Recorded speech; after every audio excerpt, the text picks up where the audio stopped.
There is no denying you have an enthusiastic base of support. We could hear them outside tonight. Yet there was that recent interview you were asked if, while campaigning, you envision yourself in the Oval Office. And you said, not really, but I think it's a possibility. So that begs the question about your path and when you will give an honest answer about perhaps your third-party plans going forward. Are you in this regardless of the outcome to your right here on this stage? Well, unlike others, maybe they sit around and daydream about being in the White House. I just don't sit around daydreaming about it. But I'm in a race. I'm in a good race. You talk about electability. Why don't we take on the first three states and take everybody 30 years and under? I'm doing pretty darn well. I'm winning that vote. But what about if you compare my name to Obama? I do quite well, if not better, than the rest. So to say that there has only been three races and talk about not being electable, I think is a bit of a stretch. Matter of fact, the delegates haven't even been appointed in Iowa yet. And quite frankly, we have a pretty good chance of getting a good sum of those because of the organization. We only had a straw vote. I mean, this argument on who won, it was a straw vote. I mean, the delegates is what counts. So, but I do want to address the earlier discussion that you had about 1997. I had been out of the Congress for 12 years, and I went back in 96 and arrived there in 97. It was chaotic, let me tell you. It was a mess, and it was a mess for 12 years.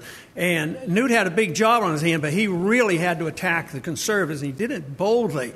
And quite frankly, I think the reason he didn't not run for speaker, 2 years later, he didn't have the votes. That was what the problem was. So this idea that he voluntarily reneged and he was going to punish himself because we didn't do well in the election, that's just not the way it was. Let me come at it this way. If Newt Gingrich emerges from the GOP primary process as the nominee of the party, do you go your own way? Well, I've done a lot of that in my lifetime. I should be more specific. Will you run as a third-party candidate? I have no plans to do that, no intention. And when I've been pressed on it, they asked me why, and I said I don't want to. But I haven't been an absolutist. When I left Congress, I didn't have many plans on going back, but I did after 12 years. I went back to medicine. So, no, I don't have any plans to do that, no. Would you support a Newt Gingrich as nominee of the GOP? Well, he keeps hinting about attacking the Fed, and he talks about gold. Now, if I could just change him on foreign policy, we might be able to talk business. Government, are those folks owed anything for being under? Well, the government owes them a free market and a sound monetary system, but they didn't give it to them. They gave them a mess. They gave them a financial system that literally created this problem. And it was compounded. First, the line of credit to the Federal Reserve. It was excessive. Everybody now admits in Washington interest rates were kept too low too long. But not only that, in addition to that, it was an insult to injury because they kept interest rates especially low with Freddie Mac and Fannie Mae, and there was a line of credit there, and it was a guarantee. Matter of fact, I had introduced legislation 10 years before the bubble burst to eliminate that line of credit. But then the Community Reinvestment Act added more fuel to it, forcing banks to make loans that are risky loans. So the whole bubble was easily seen. The consequences were anticipated. It was all government manufactured. But the question is what do you do after you come upon a mess that the government and the politicians created? The best thing you can do is get out of the way because you want the prices to come down so that people will start buying them again. But politicians can't allow that to happen. Our policies in Washington still has been to try to stimulate houses and keep prices up. But this whole thing about how we get involved in this low interest rate to stimulate the economy, almost everybody in Washington now, and almost all spectrums of the economic sphere, do not believe in wage and price controls. But they believe in controlling interest rates. That's one half of the whole economy. And here we have a bunch of guys getting in a room in secret, deciding what interest rates should be, and they create this mess. So, yes, we need to get out of the way, but instead, the debt has to be liquidated. The mortgage derivatives was a monster. A lot of people made a lot of money on that. But guess what? Federal Reserve, to the tune of trillions and trillions of dollars, as well as TARP funds, were used to bail out the people that made all this money. Guess what happened to the bad debt that should have been wiped off the book? They should have gone bankrupt. It was dumped on the taxpayers. And the taxpayers still have it. And as long as you maintain that debt on the books, you're not going to have growth. This is why Japan hasn't recovered. We're in 4 years now, and it's going to continue until we understand who creates the business cycle, how it happens, and what you have to do to get out of it. Gentleman, 30 seconds. I have a little bit of work to do yet on him on foreign policy. No,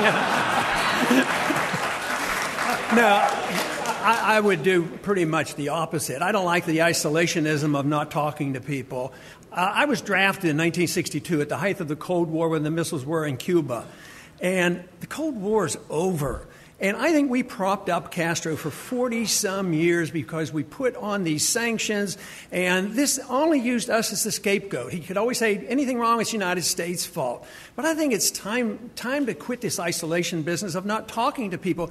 We talked to the Soviets, we talked to the Chinese, and we opened up trade. And we're not killing each other now. We fought with the Vietnamese for a long time. We finally gave up, started talking to them. Now we trade with them. I don't know why the Cuban people should be so intimidated. Brett, I don't know where you get this assumption that all of a sudden all the Cubans are coming here. I would have thought they were going to celebrate, and they're going to have a lot more freedom if we would only open up our doors and say, we want to talk to you and trade with you and come visit. Sometimes they can't even send packages down there. I think we're living in the dark ages when we can't even talk to the Cuban people. I think it's not 1962 anymore, and we don't have to use force and intimidation and overthrow in governments. I just don't think that's going to work. Senator Santorum and Congressman. No, and I wanted to get involved in the discussion. No, go ahead. Because the question was, would you go to war? And Mitt said he would go to war. But you have to think about the preliminary act that might cause them to want to close the Straits of Hormuz, and that's a blockade. We're blockading them.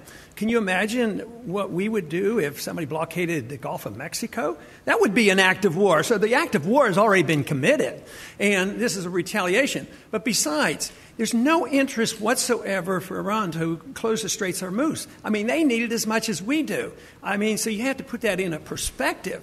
But this whole idea that we have to go to war because we've already committed an act by blockading the country, and I don't see. And I think Newt is right. I think he's wrong about World War II. I think the people were ready because we did it properly and we declared it and we won it quickly.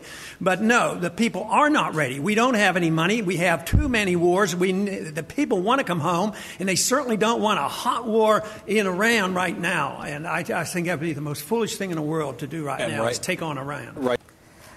All of you favor making English the official language of the United States, which could mean that ballots and other government documents would not be available in Spanish. But Speaker Gingrich, you're sending out press releases in Spanish. Governor Romney, you're advertising in Spanish. Why is it okay for you to court voters in Spanish, but not okay for the government to serve them in Spanish? May I take that? Congressman Paul? Yeah, my answer is similar, but a little bit different, because at the national level, obviously, we have to have one language. I mean, we can't have multiple languages, so for legal reasons, we would have one language.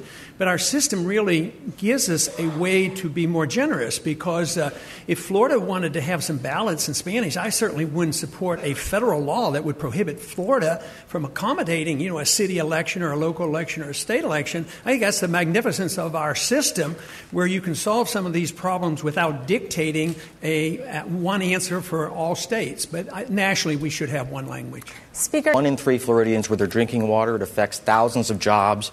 Right now, there's a joint federal-state program to save what's left of the Everglades. Would you commit to continuing that federal financing of the Everglades preservation? Sure. I don't see any reason to go after that. I would still look into the details on whether that could be a state issue or not. But with all the wars going on and the economy is in shambles as it is, and the unemployment, to worry about dealing with that program, we could do it in a theoretical sense, but I would see no reason to complicate things. But I wouldn't have any desire to interfere with it. Congressman Paul, you're a doctor. What was your view of the Terri Schiavo case?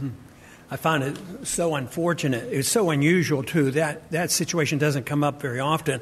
It should teach us all a lesson to have living wills, or a good conversation with a spouse. I would want my spouse to make the decision, but it's better to have a living will.